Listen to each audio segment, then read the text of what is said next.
যুক্তরাজ্যের নির্বাচনের ফলাফল নিয়ে বিস্তারিত জানতে চাই এবং এই মুহূর্তে আমাদের সাথে যুক্ত হচ্ছেন সহকর্মী নাঈম হাসান। সরাসরি চলে যাচ্ছি তার কাছে।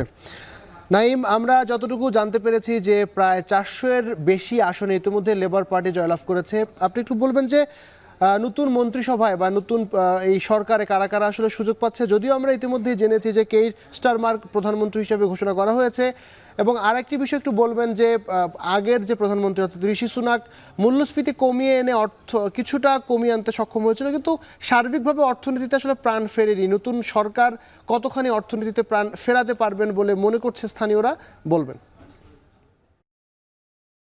নির্বাচনের সর্বশেষ খবরে কিন্তু মাত্র 2টি আসন এখন আর বাকি রয়েছে ঘোষণার। আর 648টি আসনের কিন্তু ফলাফলে লেবার পার্টি প্রায় 412টি আসন পেয়ে, মেজরিটি পেয়ে তারা ইতিমধ্যেই সরকার গঠনের প্রস্তুতি নিচ্ছে। এবং সর্বশেষ আপডেট হিসাবে আপনাকে বলতে পারি, ব্রিটেনের রাজা তৃতীয় চার্লসের সাথে প্রথমে সেখানে দেখা করতে যান ব্রিটেনের সাবেক প্রধানমন্ত্রী ঋষি সুনাক। তিনি তার পদত্যাগপত্র জমা দেন এবং তারপরই কিন্তু সেখানে যে নতুন প্রধানমন্ত্রী হিসেবে যিনি শপথ গ্রহণ করবেন, কেয়ার স্টারমার, তিনি রাজার সাথে দেখা করেন এবং সেখানে রাজা তাকে নতুন সরকার গঠন করার অনুমতি দেন। এবং যখন থেকে রাজা আসলে নতুন সরকার গঠন করার অনুমতি দেন, ঠিক তখন থেকেই কিন্তু কেয়ার স্টারমার প্রধানমন্ত্রী হিসাবে অফিসিয়ালি নিয়োগ পেয়ে যান।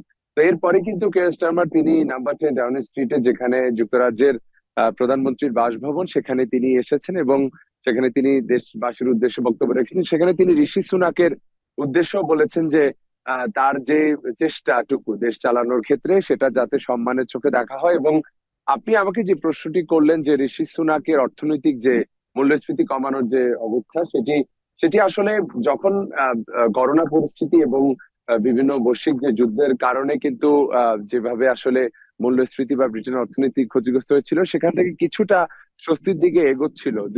11.7% থেকে মূল্যস্ফীতি সেখানে 2% নামিয়ে আনেন ঋষি সুনাক।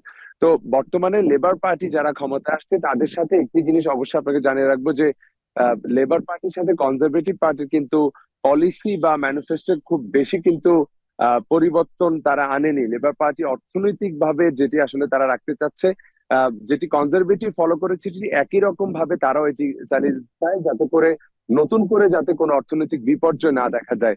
আর এখানে নতুন করে যে মন্ত্রণালয় বা যেখানে আসলে অর্থ মন্ত্রণালয়ের দায়িত্ব দেওয়া হচ্ছে এমন একজনকে, যিনি হচ্ছে যে রাচেল রিডস। তিনি এর আগে ব্যাংক অফ ইংল্যান্ডের ইকোনমিস্ট হিসেবে কাজ করেছেন এবং লেবার পার্টির যে ক্যাম্পেইনেও তিনি অনেক বড় ভূমিকা পালন করেছেন। তো কেয়ার স্টারমারের নতুন যে প্রধানমন্ত্রী, তার মন্ত্রিসভায় যারা যারা নিয়োগ পাচ্ছেন, তার মধ্যে রাচেল রিডস, তিনি অর্থ মন্ত্রণালয়ের দায়িত্ব পাচ্ছেন। তার পাশাপাশি জাস্টিস মিনিস্টার হিসেবে দায়িত্ব পাচ্ছেন বা আইন মন্ত্রণালয়ের শাবানা মাহমুদ।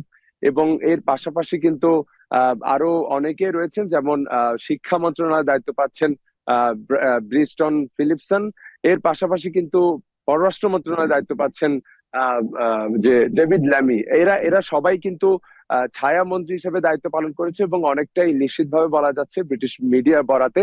তবে আমরা খুব শীঘ্রই জানতে পারবো যে আসলে কারা হতে যাচ্ছেন নতুন মন্ত্রিসভায় মন্ত্রী হিসেবে শপথ নিতে যাবেন।